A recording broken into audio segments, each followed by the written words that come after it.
going to go ahead and get started. Mr. Myers, thank you for joining us. Lisa, Palm Beach, can you hear me? Good. And all right, great.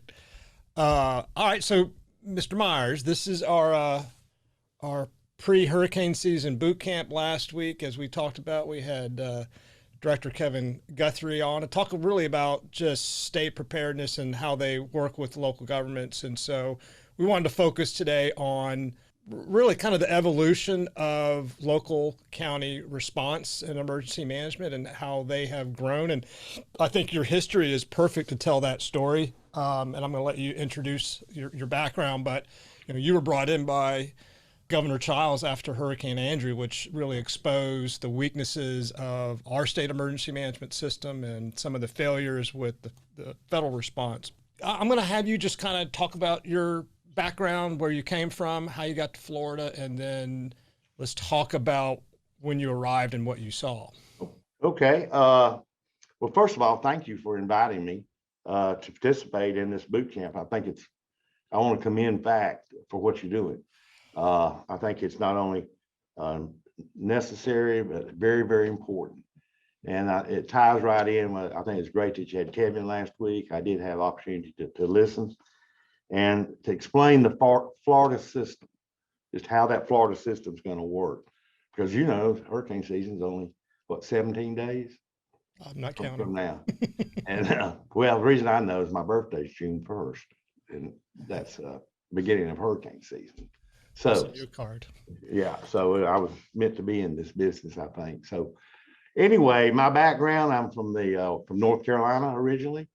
I've been in Florida now 28 years. And I think where I got my foundation for this business is my first 7 years. And that was I was a coach and a teacher. And you learn a lot about the way things are and teamwork and how we need to be prepared and be ready for the game. And so I really took that philosophy and was able to apply that to emergency management. Not initially, it took me a while to figure that out, but and this is all prior to FEMA's creation. So I go back to, I was there before FEMA. So in 1975, I started in emergency management. It wasn't called that then. It was called civil preparedness. And for 9 years, I was an area coordinator. Now, that really set the table for me with local government.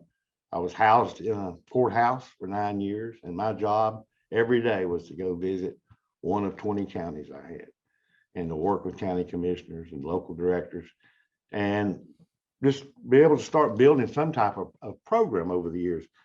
I was fortunate that in 1985, I became the director of North Carolina Emergency Management. And I hired a whole bunch of my local directors to come in and be part of that team because we wanted to have the best. And we were going through a transition period in our country. We were transitioning from Cold War to other types of hazards, nuclear power plants, hazardous materials, just started planning for things that weren't in the book yet. So leaning forward. So we were, I think, successful there in North Carolina, and Hurricane Andrew hit in Florida. There's a whole story behind all that, but after Hurricane Andrew hit Florida, leaders went to Tennessee and went to North Carolina to look at the two programs they had heard were more proactive, working closely with local governments. And so I was hired to come to Florida, but only if I could bring my team. And I was able to bring with me several of those people that I'd hired in North Carolina. So in 1993, I became the director and brought in, like I said, 2 or 3 of the people with me initially and stayed there as director to 2001. And I've been in the private sector now for over 20 years. But I think it's important to know that a lot of things get lost.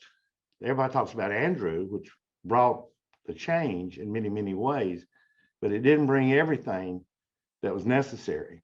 And that was the no-name storm of 93. A lot of people forget about that. The legislature was meeting this time of year.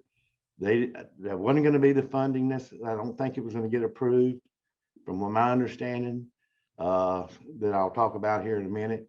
But when the no-name storm hit, 38 counties and a lot of small counties throughout the whole state got declared. And that just sort of got it over the hump. So the no-name storm deserves a lot of credit along with Andrew. 38 counties, 4 counties for Andrew. But with Andrew, if I could, Andrew brought a lot to us. There was when I got here, there were some great people working for the division, working for state agencies, and there were some really smart, great people working in local government. But what we had was us and them. There wasn't a team. The state was embarrassed somewhat over Andrew. They got a lot of blame, had their heads hung. The counties were going 67 different directions, or maybe these 5 went that way, these 5 went that way. And it's sort of scary. But you could see these people wanted to do the right thing. They just needed, what's my role? What's my responsibilities? And how do we share information? And how do we make this thing work? And so that's what we decided. That's what we did. We came in and wanted to make it one team. And I think that goes back to being in a courthouse for 9 years and coaching and laying out. They just wanted leadership and direction. And Florida had gone through their Katrina in some ways. So it's very, very important. I think the most important thing we did, and Eric, you were part of this, and because our goal within our group, not only the division, but the counties and local government, we thought of ourselves as one. We wanted to be the very, very, very best we could be. We wanted to be the best in the country. And what I think, one single thing that put us over the hump, because to be the best, you got to labor in the vineyards. And it just didn't come that easy. And Mr. Poole, I got to say this about him, he has labored in the vineyards. And we went into every single county in this state multiple times. And who we wanted to meet with was the county commissioners and the constitutional officers. Short, brief meetings, an hour, 15 minutes. But we made it simple. We wanted to talk about our roles and responsibilities, us all working as one, making sure we're all working off the same sheet of music. We're both all have the same game plan. And here's what we can do. I mean, I felt, I'm from the state, I'm here to help you, but we did have some things to bring to the table. And the main thing was getting counties talking to counties, state talking to counties, sheriffs talking to FDLE, health departments working together, local fire talking to state fire, getting all these agencies coming together as one. So, and I think that was successful, and it led to us being the best in the country. So so based on, there was a report, the Lewis Commission report that was done. So you kind of had that blueprint there to follow. Yeah.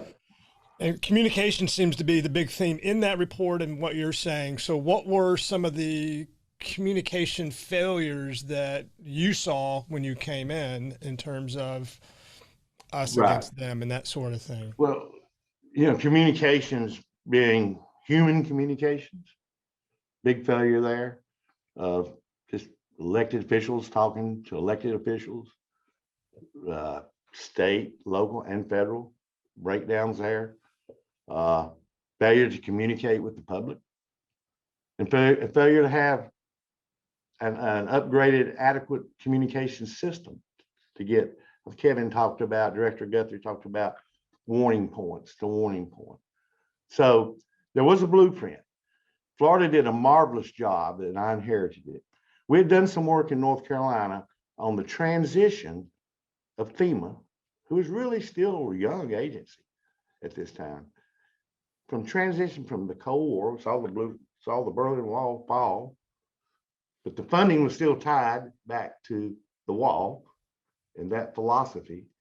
So trying to get FEMA to move the pendulum to the other side to where we had more flexibility. So we did a study for FEMA on what are the requirements of local government in a new era for all hazards, and what are the state requirements, funding, staffing, so forth. And by the time we finished that, I got the job in Florida. So, but I got here, Florida had the Lewis report, commission report, former Senator Lewis, and wonderful man. And they had a great report. I think it was 94 recommendations. And you get reports all the time. They can be put on the shelf and no one ever acts on it. This one was different. Recommendation 94 was the money. And that gave us a big stick, a carrot. And that's your trust fund that the counties still get today. I'll never forget one guy said, one commissioner saying, well, how do we know this thing's going to keep going? I said, we don't. But it's been going now for what, 28 years. So that gave every county a baseline of at least $100,000 a year. And took a lot of heat from it, but was trying to build a team statewide. So Dade County got 100,000. Lafayette County got 100,000. You know, that wasn't true for all the programs, but we wanted to build a statewide capability. So no one community was going to be able to handle it all by themselves. That had been proven.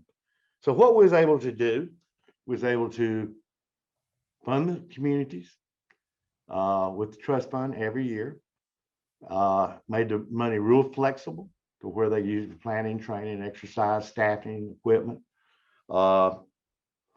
There was, just like now, there's a lot of parallels.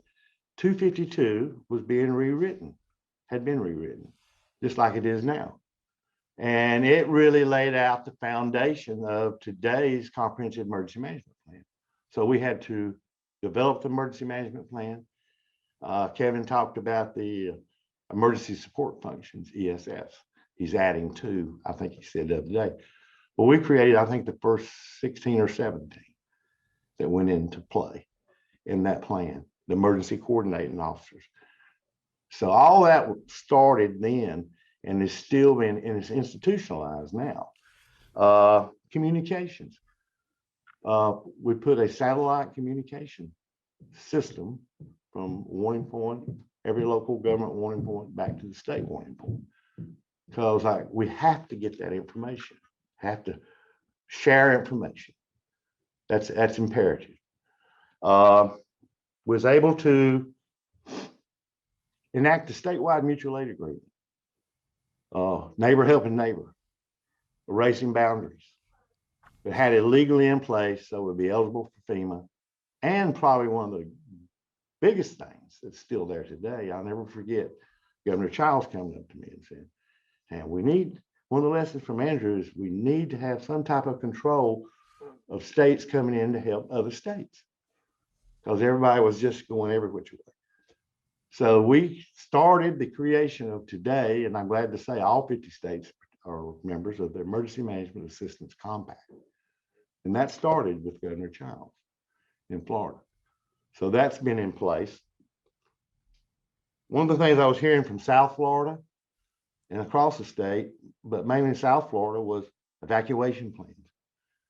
How does Monroe County know Dade County is not going to go ahead and take off with theirs, and Monroe County's trapped? So we started the Southeast Florida regional evacuation process, prioritized the studies, lessons learned from Opal. We got up to the Panhandle, started putting priority on evacuation, but we had to have places to take people. So we started putting dedicated money every year into the shelter program. And I'm not sure what the deficit is today, but I think we got it about, I think we reduced the deficit, almost eliminated it at one time, come close. As population grows, buildings deteriorate, but that's very important that you have that in place. We built a new EOC. The current one's probably too small now, but it was the model across the country. And Eric knows we had people from all over the world to come listen and see our facility. There was also a couple of other things that we needed, some specialized staffing. I'm not a hurricane specialist, but we hired 3 or 4 meteorologists from right here in Tallahassee. We started an intern program and through the school there, and these people eventually became permanent employees and have grown and gone different ways across the country now, and they're still in the business. But we had at one time about 3 or 4 meteorologists, and that's what you need to coordinate with the Hurricane Center. We didn't have anybody that could move resources. That didn't exist. That's what people need. So we created a logistics section, and we created the recovery branch bureau. That didn't exist. It was just who can work on this disaster. And two other things. And Mr. Poole was instrumental in this, and he's modest, and it exists today. Every county in the United States and every city are required to have a local mitigation strategy. Well, that started in Mr. Poole's shop because he was over the mitigation. And so that's how that all got started. And Florida started that. And I do believe you play like you practice, and we can get into that, but we started the hurricane exercise, statewide exercise. That's some of them there, just to build off of. Going back on what you said, so when you arrived, there was a plan, Lewis Commission report, and I think y'all were responsible for implementing or at least tracking the implementation of those. There was funding that got passed. That's the Emergency Management and Preparedness and Assistance Trust Fund. And for people that are listening on this, it is a $2 surcharge on your insurance for every residential, and then a $4 on commercial. So that's been in place, but that didn't occur immediately after Andrew, because there was some political opposition to that. But you just mentioned, so that storm was in 92. You mentioned in 93, a no-name storm that impacted a lot of the powerful legislators up here in the Big Bend and in the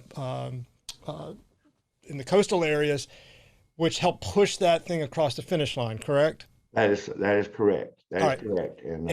And did 252 at that time in 1993 require every county to have an EM director, or did it just have a structure in place that talked about the authority that they had? It required what the rewrite required is that every county must have at least one full-time person.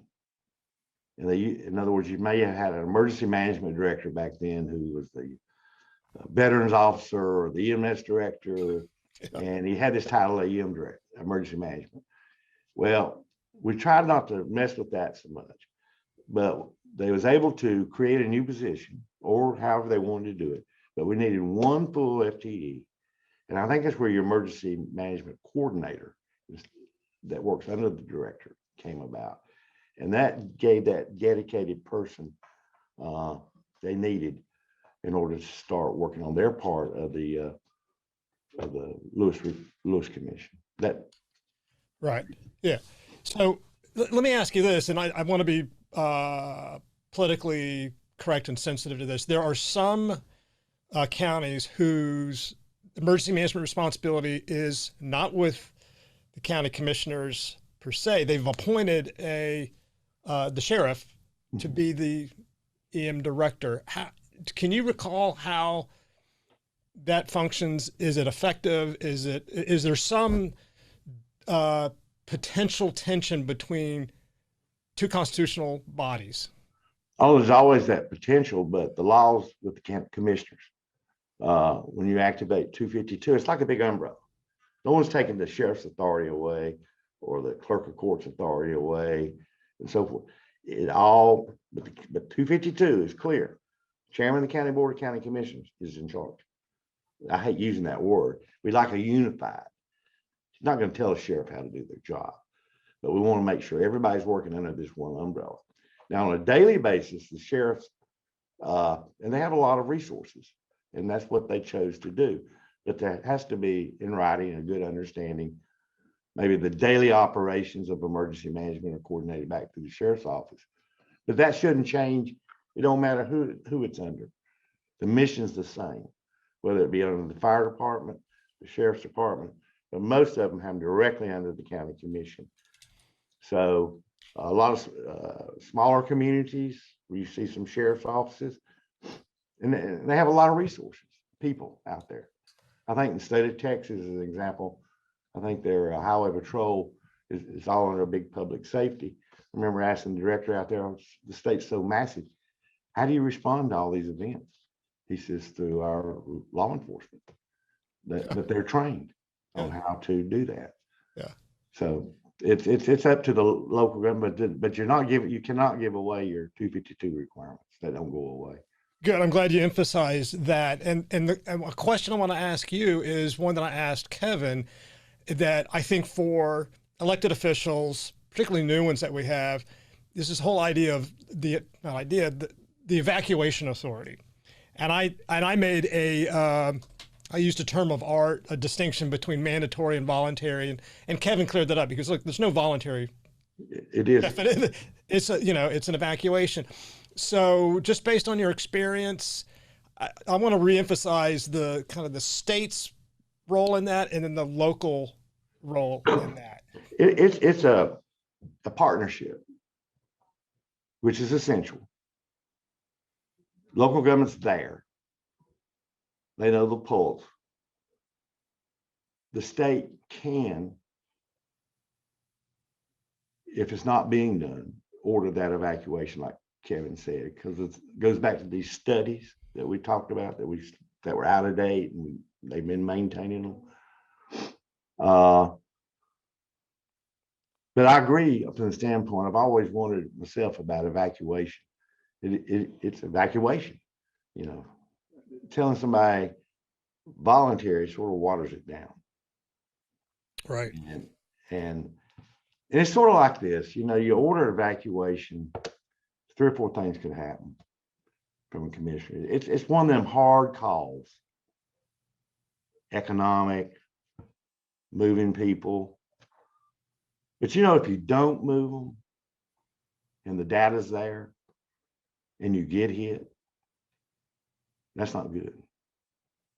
That's not good, because you didn't make the right decision. If you didn't move them and you didn't get hit, you're lucky.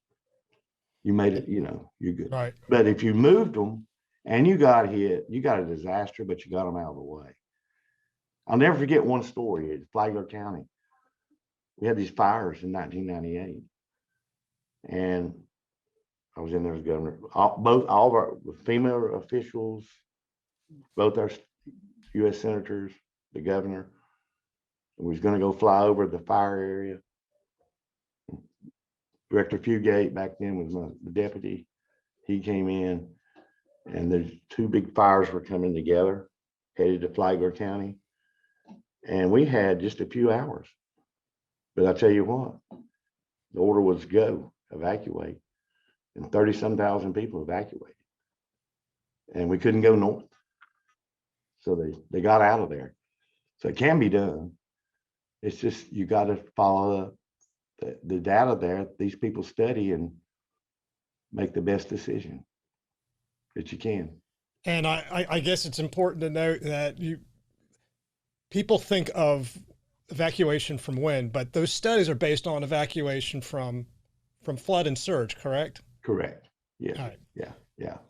And the other authority that the local government has so it's evacuations, and then it's sheltering, correct? Correct. Yeah, that's a tough one. It's always been a tough one. So you mentioned some of the funding that local governments have. They have a trust fund. They get about $100,000 per year. That's kind of some baseline funding. But the state also gets money. They still do every 2 years a shelter retrofit report, and they get money from as I recall, it's the investment income from the Hurricane Catastrophe Fund. So there's about $10 million, and I think about $3 million gets peeled off for shelter retrofits. Can you talk just a little bit about that and the role of counties in trying to access some of that money? Yes. There's a fund every year. There's the hurricane insurance fund, It's separate from the fund that goes to the counties, but this is the catastrophic insurance fund. And it all goes into one big fund. There's millions and millions and millions and millions of dollars.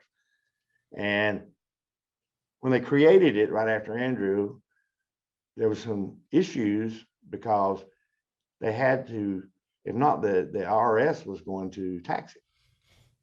So they had to set aside a percentage, I think it was 10% every year for mitigation. And remember, we got in a big debate on defining mitigation. And there was a lot of definitions came out because everybody wanted money. But part of that every year is dedicated. I think you said, was it 2 million? 3. 3 every year for local governments. There'll be an application period, the way it was, to make to apply for some of that to help fix your shelter deficit. There's also requirements, in schools, new school facilities, to certain areas going to be used for shelters to be enhanced, the building criteria. And also, after disasters and your mitigation grants that are generated, we was able to 1 year take all the mitigation money that was that was going to go to the states and to the counties, the local governments, majority of it, take the schools that were built across the state, capture that as in-kind match, lump it with the FEMA money, and was able to do lots of shelters across the state because we could capture that in-kind money that the local governments had already spent, and they could give them more money because I think it was a 50-50 match or something like that at the time. So you just got to keep working at it. Yeah. And we're a state that the population continues to grow. So we'll always have, I think, a slight, shelter deficit. But what role and authority does the county commission have with respect to designating shelters and making sure that they get open and that they are being run by somebody? Well, it's their county. They're the quarterback. They're in charge. You're in charge of that big umbrella. You sign off on the plan. You have given authority to an emergency management director the privilege to carry out your duties. And so you have to ensure the safety of them, of your citizens. And if you don't have enough, you've got to work out with the next community. Where we're going. And all this boils down to a partnership that is so essential. Think of it this way.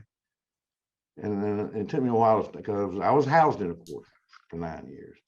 So this is a program from the courthouse through the state house to the White House. And there's really 3 people in charge of this country.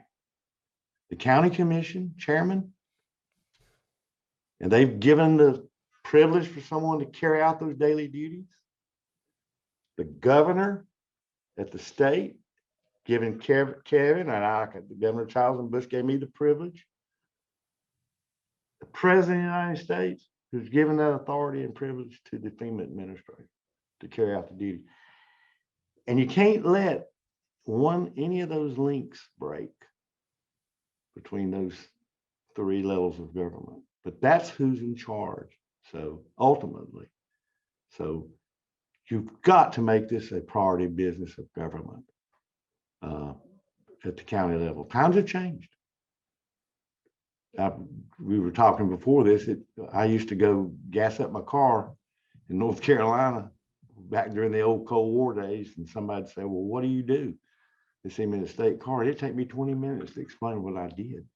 And they still didn't know what I did. But today, everybody knows what emergency management is. Yes. And it keeps growing and being broader defined. Well, Joe, you've mentioned communications about 6 or 7 times. I want to see if Lisa wants to participate from Palm Beach. Lisa, are you able to hear me? And Yes, can you hear me? I can. Great. Me too. And we had talked to Lisa about just talking about emergency communications. And Joe, I think that's probably a nice little pivot if she wants to talk about that. Well, I can certainly relate on the level of communications for the relationships that Joe was speaking of regarding the local government and the governments within the local government and the constitutional officers and offices, as well as through the state. And I think the best thing that we can rely upon when in time of an emergency is the relationships that we have with those individual offices. And I can say that for our county, the way that, we have the fortunate capabilities of being very connected to our constitutional offices as well as our municipalities. There's 39 municipalities in Palm Beach County. So you can imagine that's quite a feat. But as since we're speaking about hurricanes, as we find ourselves being more and more on the edge of experiencing a hurricane, whatever the level of threat might be, we certainly ramp up our communications so that we all know the same information at the same time. Because inaccurate information lives on, grows its legs, and can become very dangerous. So it's important that the right information is issued at the right time to the right people for the right reason. And so I can certainly understand the relationships that were grown out of these reports and why they're so important and why today our emergencies are managed better because of the communications. Lisa, how what do you do at your county to respectfully ask a commissioner to, or the commissioners to all speak on, during an emergency on the same page, because there's going to be such an urge to use social media, their own personal social media account, to say evacuating here, or here, this shelter is open, it may not be open. And I know, my home county here in Leon, they experienced that with a small Category 1 storm that they were trying to get the commissioners on the same page. So what do you do to try to pull everybody in under that big tent that Joe talked about to speak off the same page? Well, and being that we are, the largest land county, although not in population, our neighbors to the south do beat us on that. It's not the same, because what might be happening in South County is not going to be the same that could be happening in North County or even in our western counties, as in the Glades area. So it is very important that the information that they need to receive from the EOC is specific to what is apparent and relevant for their use. Now, we're a large county, so yes, there's a lot of global information that might be consistent from top to bottom, north to south, east to west. And that might be county operations, closures, curfews, shelters might be specific to areas. So we find that district commissioner is well engaged as to what's happening in their community. And the number one tactic that they can use is use the communications channels they use every day to communicate to their constituents. Just because it's an emergency doesn't mean you have to now develop a new form of communication. You use the same solid foundation of what you use every day, whether it's through your newsletters, your email blasts, your town halls, your Facebook page, however it might be, you use that same foundation to communicate the information. We're very fortunate that we have a media market for ourselves, and there's also 5 other counties in that. So we're not commingled with the Miami-Dade and the Broward because of their very large population, because things could happen down there that are very different than in Palm Beach. And there's media markets all over the area. And some of the smaller counties, which I did have an experience to actually work in Calhoun County after Hurricane Michael on a deployment for 16 days to assist with their communications. it was very difficult for that small county to actually get any attention from the media market that was covering everything that was happening in Mexico Beach and in those areas. So those commissioners and that administration there, which was very, very small, they used the same methods they used every day to communicate to their constituents.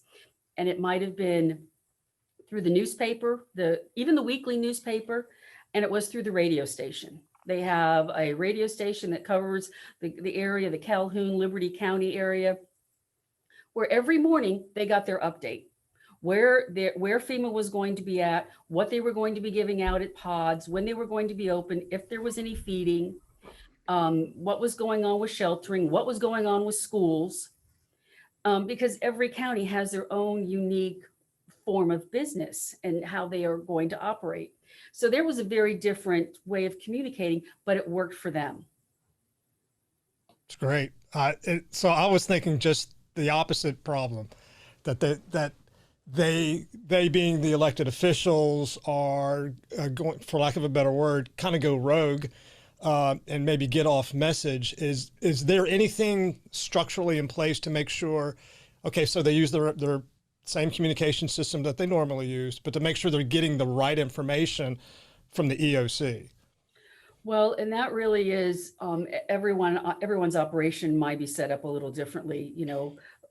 Here in our operation, there is, of course, a hierarchy with our county administrator, that is the incident commander, and then the emergency management personnel below that are in constant efforts of dealing with what are the needs, what's going on, whether it's pre-storm or post-storm. And of course, it's a lot of communication. It's a lot of pick up the phone and call someone, because it's very easy. We had a flooding event many years ago here, and there was rumors on Facebook. Rumor control is very important. And there was a rumor that there was a breach and it was going to, wreak havoc, cause just unbelievable damage through flooding, and through steps of verify, that in fact, we found that not to be true. While there may have been something that caused that impression, but the community themselves took it upon themselves to say, oh my gosh, we have a breach. When in fact, once we got our agencies involved, they determined that that was not the case and there was no danger for the community. So it's very important not to feed into any rumors, is to really trust and verify the information that you're getting. And so when you do get it from the EOC and you know that this is the specific information, to share it with your own community. We as communicators will share it widely ourselves. And we're not really in competition with our elected leaders to say it first. That's not a role. I mean, I don't ask permission, they don't ask permission. It's a matter of we're doing it for the betterment of the entire community. Right. I know rumor control is that is always at the state EOC. That is the daily theme on whenever they're doing morning and afternoon briefing is chase down the rumors. Let's put the fire out on that. Well, Mr. Myers and Lisa, I want to mention that we have in the last election 93 new county commissioners in the state of Florida. I would guess most have never been through a storm in their current capacity. And so that's why we wanted to have this little boot camp and just try to get people thinking about it, interested in it. The question I asked Director Guthrie at the end of our conversation last week was, what is the one or two top things that every elected official needs to know as we're going into hurricane season? I think he said just one, and I actually can't recall what that was, but maybe you do. But Mr. Myers, I'll give you a chance. Do you want to just say top one or two things that? I think I got a couple two here, but and I'll say this to county commissioner: they don't cost a penny. What I'm going to say, and it just takes. You have to make emergency management a priority of state of your county government's business. It's got to become a priority. You can't spend 20 minutes trying to explain to somebody what you do. It's got to be a priority business And the commission, if they make it a priority, it helps the local director. Because I was fortunate, every governor I worked for gave us their backing. And by that, I mean every agency that works for the county commission, and the other constitutional officers, they're all part of the plan. They've got to be encouraged to be part of that team and make it also a priority. So making it a priority and getting all your people to work together is one. You'll get through anything as long as, because they're going to know their roles and responsibilities. As Lisa said, learn how to share information. Great. Lisa, how about you? Well, actually, Kevin's message last week was manage expectations. There you go. Which is very important. And I think that's a very challenging role for an emergency manager, as well as even commissioners who are trying to help their community prepare or respond to an emergency. And I would say as a communicator, the best advice I could give out is to know what your message is and to the audience that you're communicating with. Every community is going to be different. Commissioners, whether they're elected at large or elected by districts, they certainly know who their constituents are and the best method to communicate. We've got some commissioners that have very large homeowners associations. And we have a commissioner who's got a very rural area, and we've got others that have an affluent area. So each commissioner is going to communicate a little bit differently based on their audience. That's fantastic. Mr. Myers, I'm going to give you actually the last word. And here's what I remember from years ago. You talked about some milestones in the disaster preparedness and recovery world. What was preparedness? And I might be wrong. See if I can get these right. It was 3 Mile Island, Union Carbide in Bhopal, India. And then I think you said Hurricane Andrew. It might have been Hugo, and at the same time, Loma Prieta earthquake. And I think you said these made shifts in federal policy in terms of how the federal and the state and locals respond. And then at one point you had mentioned mitigation, but I also meant this is before 2001, before 9/11, but you had mentioned terrorism, and I didn't understand that at all. I'm like, why are we going to begin preparing, what do we do? Protect our sewage treatment plant or something like that. Lo and behold, a year later, 9/11 occurred. So right. I think that was very, very sort of clairvoyant on your part. So do you want to just project a little bit forward based on what you might see over the horizon for communities to deal with besides COVID-19, which is an obvious one? You can never quit thinking about what are the things that could happen. I know like I said, the terrorism thing. I sat beside the director of New York during World Trade Center 1.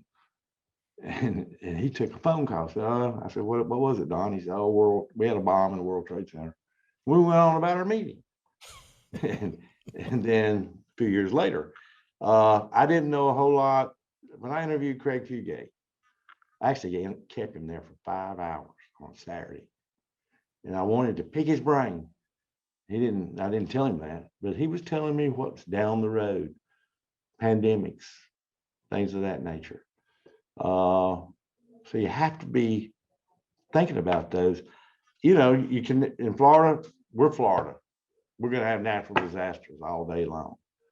But environmental things, would be one of the things I would say. We've had a lot of, civil disturbances, civil defense. They used to tell me didn't stand for civil disturbances, because we used to talk about that. I used to talk about the terrorism. My boss back in the 80s said, we don't do terrorism. But I believe there was barracks that were blown up in Beirut. That was one of the first terrorist acts that we started focusing on. Next thing you know, another thing that we've been involved in, I hadn't seen, I think one of the things that was repatriation of Americans overseas. And the one thing I think to really be thinking about is and Kevin hit on it, is forest fires. 1998, I'll never forget. The whole state caught on fire.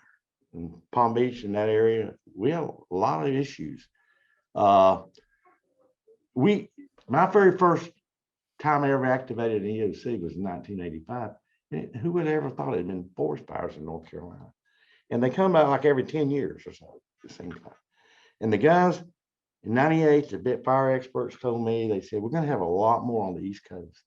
Called the law and the rules on fighting forest fires, in parentheses in the FEMA guide, it said for Western states only. And that's where they thought it was. But what's happened is we're getting this expansion of population. We've got this wildland area and the urban interface. You know, everybody says they've moved to the beach. Now they get away from, you know, all the coastal flooding and stuff. We're moving and merging right back into the wildland area.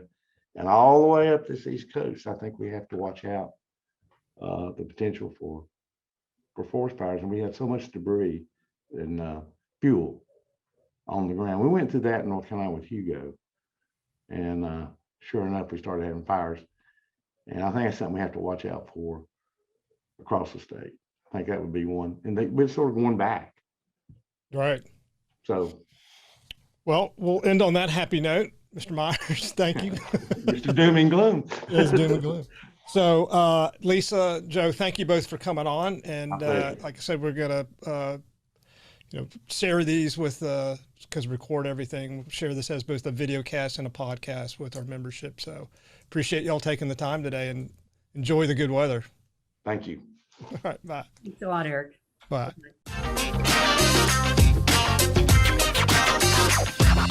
Bye.